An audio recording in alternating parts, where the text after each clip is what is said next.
유명한 교회에서 많은 시간과 에너지를 들여 성도들의 신앙에 관한 심도 있는 내면 조사를 실시했다고 합니다. 그 조사에 따르면 교회 안에 신앙의 성장이 멈춰버린 성도들이 상당히 많더라는 겁니다. 그리고 그 조사를 통해 발견한 중요한 사실 한 가지가 있는데, 신앙의 성장은 어떤 외형적인 행사나 봉사 자체로 이루어지는 것이 아니더라는 겁니다. 신앙의 참된 성장과 변화는 외부적인 활동에 있는 것이 아니라 예수님과의 관계에 있더라는 겁니다. 나와 예수님과의 친밀하고도 인격적인 관계요. 여러분, 요즘 예수님과의 관계가 어떠십니까? 오늘 본문은 마태복음에서 매우 중요한 위치를 차지하고 있습니다. 한 학자는 오늘 본문이 마태복음에 있어 클라이맥스에 해당한다고 말합니다. 또 다른 학자는 기독론에 있어 오늘 본문은 가장 높은 봉우리에 해당한다고 말합니다.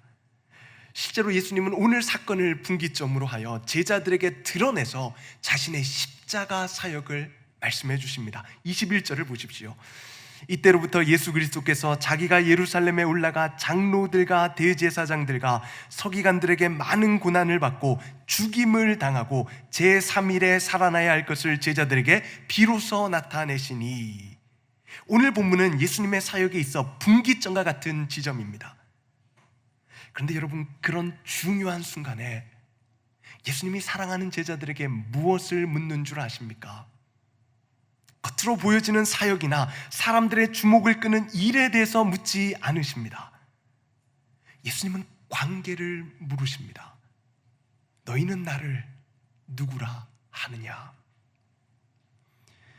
여러분, 코로나로 참 힘들고 지치는 이 시기에 무언가 삶의 변화를 꿈꾸십니까? 하나님이 주신 구원의 감격과 성도로서의 그 영광스러운 사명, 삶의 목적, 삶의 열정을 잃어버린 채 세상에서 세상을 따라 사는 그런 삶을 깨트리는 인생의 분기점을 맞이하기를 소망하시는 분이 계십니까? 오늘 본문이 예수님의 사역에 있어 분기점에 해당합니다. 오늘 예수님의 이 질문 앞에 서십시오. 너는 나를 누구라 하느냐? 교회에서 듣는 설교가 아니라, 경건서적에서 읽은 내용이 아니라 정말로 너의 삶에서 너는 나를 누구라 하느냐? 이 질문이 우리의 삶에 진정한 변화를 가져오는 분기점이 됩니다. 다른 것이 아니라 예수님과의 관계가 우리의 삶을 변화시킵니다. 다른 것이 아니라 예수님을 아는 지식이 우리의 인생을 바꾸어 놓습니다. 사도 바울의 고백을 들어보십시오. 모든 것을 해로 여김은 내 주 그리스도 예수를 아는 지식이 가장 고상하기 때문이라. 내가 그를 위하여 모든 것을 잃어버리고 배설물로 여김은 그리스도를 얻고 그 안에서 발견되려 함이니. 여러분, 이것이 예수님을 아는 지식의 진짜 모습입니다. 예수님을 아는 지식이 얼마나 귀하고 좋은지 세상의 것들이 배설물로 보여집니다. 이것이 예수를 아는 지식을 가진 자의 진짜 모습입니다. 그러니 여러분, 오늘 예수님의 이 질문 앞에 서십시오. 부족한 설교자의 설교만 듣고 끝내지 마시고, 진리 되시는 예수님의 이 질문 앞에 피하지 마시고 여러분의 영혼을 이 질문 앞에 세우십시오. 너는 나를 누구라 하느냐? 너의 삶의 자리에서, 너의 그 고통의 문제에서, 그 눈물 짓는 자리에서, 네가 간절히 바라는 그 자리에서 너는 나를 누구라 하느냐? 오늘 우리의 삶에 진정한 변화를 가져다 줄 이 질문 앞에 서게 되는 복된 은혜가 있기를 주님의 이름으로 축원드립니다. 먼저 이 질문에 대한 베드로의 고백을 살펴보십시다. 우리 16절 말씀 같이 읽습니다. 시작.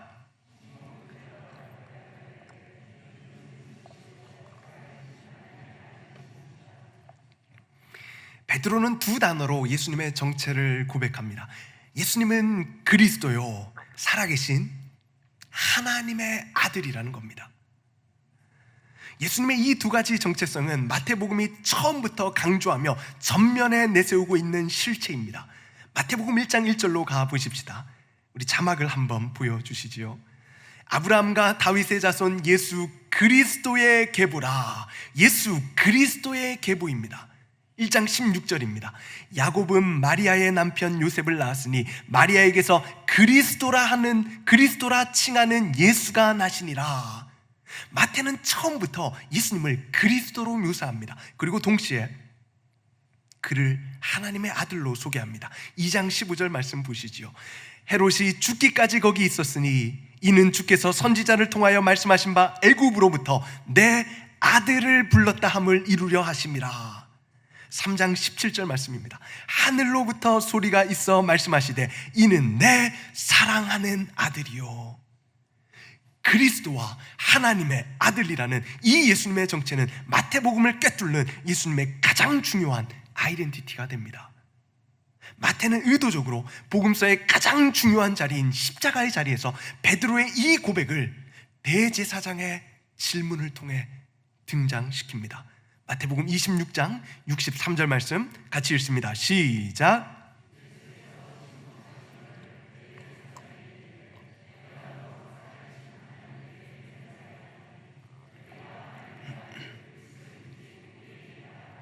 내가 하나님의 아들 그리스도인지 우리에게 말하라. 하나님의 아들 그리스도라는 예수님의 대답으로 예수님은 십자가를 지시게 됩니다. 당시 어떤 이들은 예수님을 먹는 것과 마시는 것을 탐하는 자로 보고 예수님을 배척합니다. 어떤 이들은 예수님을 자신들의 육신의 배를 채워주는 분으로 보고 왕으로 세워 육신의 배를 채우려 합니다. 어떤 이들은 예수를 랍비로 보고 좋은 교훈을 얻으려 합니다. 여러분은 예수님을 누구라 하십니까? 오늘 베드로는 예수님을 우리를 구원하실 메시아, 그리스도, 하나님의 아들, 성자 하나님으로 고백합니다. 단순히 육체의 문제를 해결해 주시는 분이 아니라 세상 사는데 필요한 가르침 정도를 주시는 분이 아니라 죽었던 나의 영혼에 생명을 불어넣으시고 새로운 삶의 방향과 삶의 이유를 주시는, 내가 걸어갈 길, 내가 붙잡을 진리, 내가 살아갈 생명으로 보는 겁니다. 주는 그리스도시요 살아계신 하나님의 아들이시니이다. 여러분 안에 베드로의 이 고백이 있으십니까? 아멘 한번 하십시다. 여러분 안에 베드로의 이 고백이 있으십니까? 그렇다면 여러분은 하나님으로부터 최고의 복을 받으신 줄로 믿으시기를 바랍니다. 17절 말씀을 보십시오. 예수께서 대답하여 이르시되 바요나 시모나 내가 복이 있도다. 이를 내게 알게 하니는 혈육이 아니요 하늘에 계신 내 아버지시니라. 우리가 예수를 그리스도 하나님의 아들로 보고 고백할 수 있는 이 믿음은 우리 육신의 지혜에서 기인한 것이 아닙니다. 이를 알게 하니는 혈육이 아니라 하늘에 계신 하나님 아버지이십니다. 하나님이 우리의 영적인 눈을 열어 예수를 그리스도로 하나님의 아들로 메시아로 보게 하신 겁니다. 여러분, 우리가 하나님으로부터 이런 복을 받았습니다. 여러분, 이 세상에서 예수님이 믿어지는 것보다 더 좋은 복은 없습니다. 예수를 믿음으로 우리는 길이요 진리요 생명 되시는 예수를 소유하게 됩니다. 예수를 믿음으로 인생의 진짜 보배 되시는 그분을 소유하게 됩니다. 여러분, 예수를 믿음으로 그 예수를 지금 소유하고 계시지 않습니까? 이보다 더 큰 복이 어디 있단 말입니까? 여러분, 이 복을 받으셨다면 하나님께 감사하시길 바랍니다. 사실 예수님이 베드로의 고백을 듣고 가장 먼저 들려주시는 말씀, 바요나 시모나 내가 복이 있도다, 이 말씀은 팔복의 언어입니다. 한국어로 번역된 성경을 가지고 이 말씀을 읽을 때 팔복의 이미지가 잘 떠올려지지 않지만 헬라어 성경을 보면 마카리오스라는 동일한 단어를 사용하며 동일한 패턴으로 문장이 구성되어져 있습니다. 복이 있다, 심령이 가난한 자들은, 왜냐하면 천국이 그들의 것이기 때문이다. 복이 있다, 너 시몬은, 왜냐하면 내게 알게 하니는 하늘에 계신 내 아버지이기 때문이다. 가장 탁월한 복, 가장 아름다운 복인 팔복의 언어로 예수님은 베드로에게 너는 진짜 복받은 자다라고 말씀해 주시는 겁니다. 여러분, 이 베드로의 고백이 여러분 안에 있다고 하지 않으셨습니까? 그러면 옆에 분하고 한번 인사하십시다. 당신은 진짜 복받은 자입니다. 가정에서 예배 드리시는 분들도 가족 안에 고백해 보십시오. 우리 가정은 진짜 복받은 가정입니다. 예수님을 믿게 된 것이 최고의 복인 줄로 믿으시기를 바랍니다. 두 번째로 베드로의 고백에 따른 예수님의 약속을 살펴보십시다. 19절 말씀인데요, 같이 읽습니다. 시작.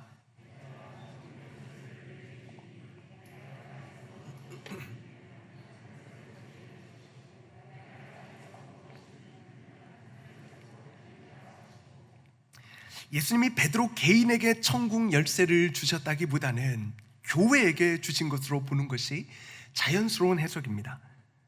데이비드 터너 교수님은 이 구절을 주의하며 베드로 개인이 아닌 바로 교회가 하나님 나라의 권세, 예수님이 약속하시는 묻고 푸는 권세를 이 땅에 행하는 기간이다라고 말합니다. 그러면서 18장 18절을 가지고 이렇게 설명합니다. 마태복음 18장 18절 말씀을 한번 찾아보시지요.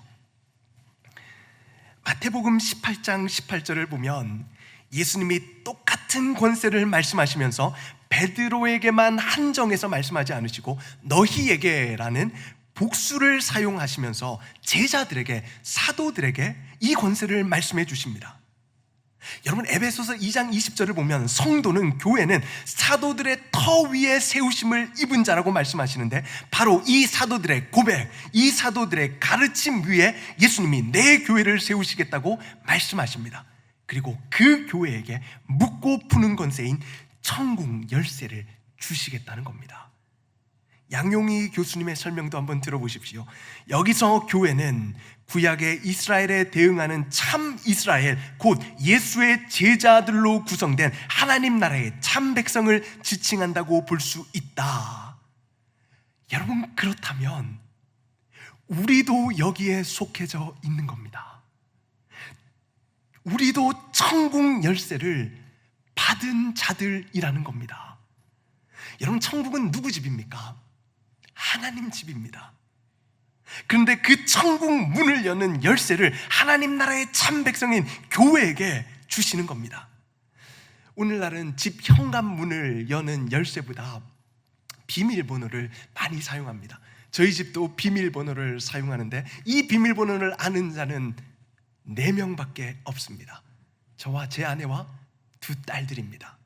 몇 년 전까지만 해도 막내 같은 경우 비밀번호를 외우지를 못해서 알려줘도 혼자 문을 못 열었는데 이제 혼자서 문을 열게 되었습니다. 여러분, 현관문을 여는 비밀번호는 아무에게나 가르쳐주지 않습니다. 그런데 오늘 예수님이 하나님의 집, 천국의 문을 여는 비밀번호를 가르쳐 주시는 겁니다. 이 땅에서 하늘 문을 열어 메고 푸는 권세가 작동되는 그 비밀번호를 교회에게 가르쳐 주고 계십니다. 여러분, 나그네 인생길을 걷다 보면 우리를 얽어매는 것들이 얼마나 많습니까? 재정의 문제가, 건강의 문제가, 취업의 문제가, 결혼의 문제가, 가정과 자녀의 문제가 우리를 얽어매고 그 문제들에 짓눌려 우리가 얼마나 힘들어하며 아파하며 눈물 흘립니까? 그런데 천국 열쇠로 땅에서 천국의 문을 열어 풀어야 할 것들을 풀고 묶어버려야 할 것들을 묶는 권세를 주신 겁니다. 여러분, 어떻게 이 천국 열쇠를 가지고 하늘 문을 여는 줄 아십니까? 어떻게 천국 열쇠를 가지고 묶고 푸는 권세를 사용하는 줄 아십니까? 오늘 본문을 잘 보십시오. 베드로의 고백 후에 예수님이 천국 열쇠를 주십니다. 주는 그리스도시요 살아계신 하나님의 아들이십니다라는 이 고백이 천국의 문을 열어 하나님 나라의 소망과 평안과 그 능력을 이 땅에서 맛보는 권세가 된다는 겁니다. 터너 교수님은 주석에서 이렇게 말합니다. 사도들의 터 위에 세워진 교회는 16장 16절의 진리의 선언, 주는 그리스도시요 살아계신 하나님의 아들입니다라는 이 베드로의 고백이요, 교회는 이 선언이 계속되도록 인도하며 그렇게 함으로써 예수님을 고백하는 자들로 하나님 나라에 들어가는 일, 즉 천국 문을 여는 일을 가능케 한다. 무엇이 천국 문을 여는 일을 가능케 한다고요? 주는 그리스도시요 살아계신 하나님의 아들입니다라는 이 고백이요.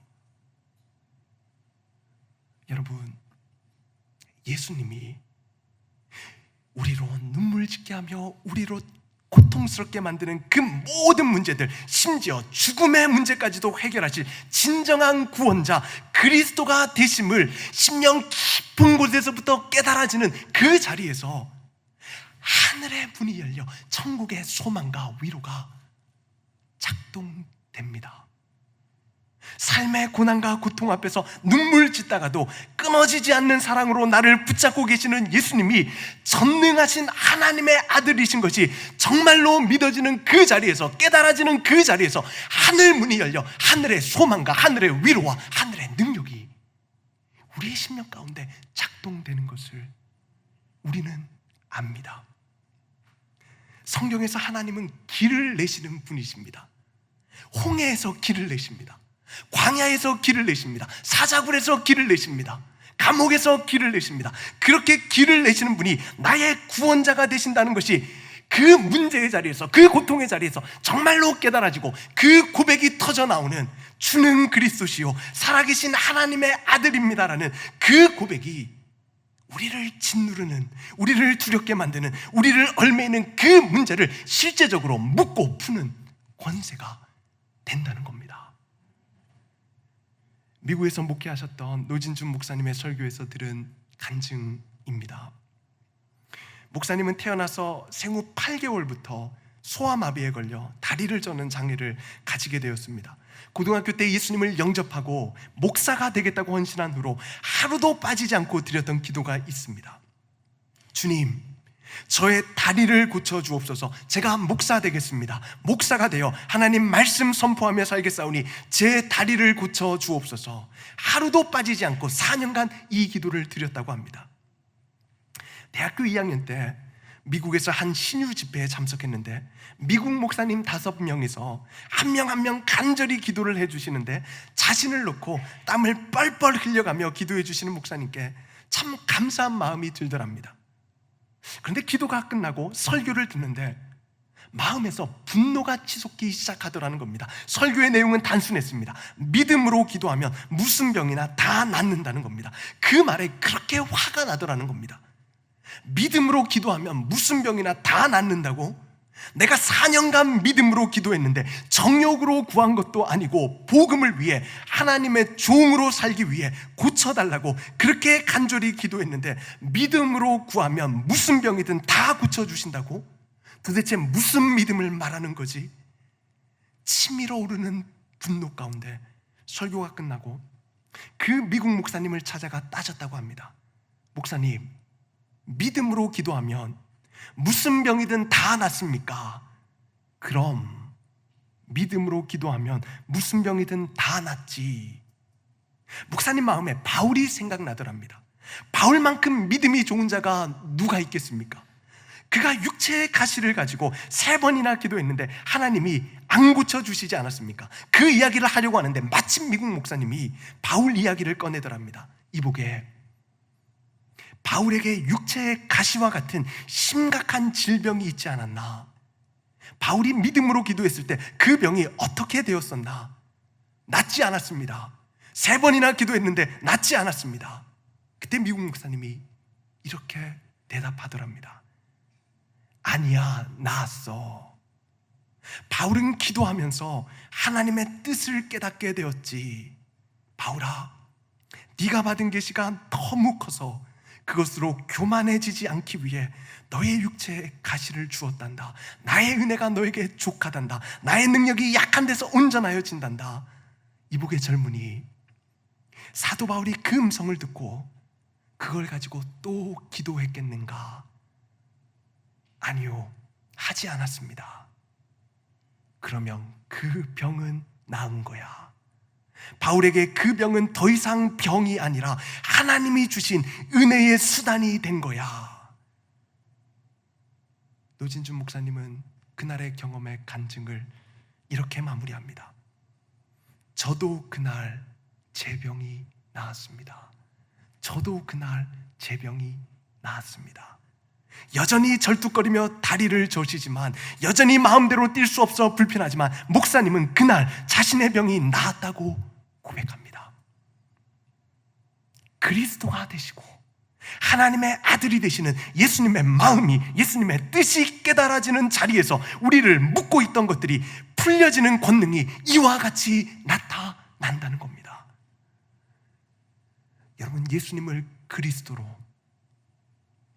하나님의 아들로 믿는 성도는 돈이나 힘이나 세상의 원리로 문제를 푸는 것이 아니라 천국 열쇠로 그리스도와 하나님의 아들 되시는 예수님의 뜻과 예수님의 마음과 예수님의 말씀을 깨달아 알므로 묶여있던 문제를 풉니다. 이 근사한 천국 열쇠 잘 사용하시는 성도님들 되시기를 주님의 이름으로 축원드립니다.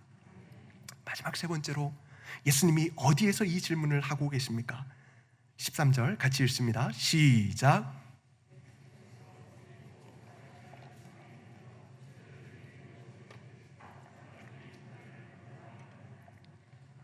빌립보 가이사랴에서 이 질문을 하십니다. 빌립보 가이사랴는 로마 황제인 가이사에게 바쳐진 황제의 도시입니다. 로마 황제의 칭호인 가이사라는 칭호를 도시에 붙이기 위해서는 두 가지 조건이 충족되어야 했습니다. 첫째는 로마 황제의 위용에 걸맞는 부와 규모를 그 도시가 가지고 있어야 했고, 두 번째로 그 도시의 중심에는 로마 황제의 신전이 있어야 했습니다. 여러분, 제자들이 그날 예수님과 빌립보 가이사랴를 하루 종일 걸으며 로마의 힘과 부를 똑똑히 보지 않았겠습니까? 웅장한 로마 황제의 신전을 지나치며 그 웅장함에 압도당했을지 모릅니다. 로마의 엄청난 부로 세워진 그 화려한 도시를 보며 그 도시의 화려함에 감탄했을지 모릅니다. 거리 곳곳에 묻어나는 로마의 쾌락과 방탕함이 그들의 육체의 탐욕을 자극했을지 모릅니다. 예수님은 바로 거기서 사랑하는 제자들에게 물으신 겁니다. 너희는 나를 누구라 하느냐? 힘의 원리와 돈의 원리와 쾌락의 원리가 판치는 이 황제의 도시에서 너희는 과연 나를 누구라 하느냐? 여러분, 예수님은 우리에게 교회당에서 예배 시간에 이 질문을 하시는 것이 아닙니다. 돈과 쾌락과 힘의 논리가 지배하는 이 땅에서, 우리의 삶의 자리에서 이 질문을 던지십니다. 즉, 이 질문에 대한 답은 교회에서 입술로 하는 것이 아니라 세상에서, 직장에서, 일터에서, 캠퍼스에서 나의 삶으로 답해야 하는 답입니다. 주는 그리스도시요 살아계신 하나님의 아들입니다. 돈과 성공이 내 삶의 주인이 아니라 예수님이 내 삶의 주인 되십니다.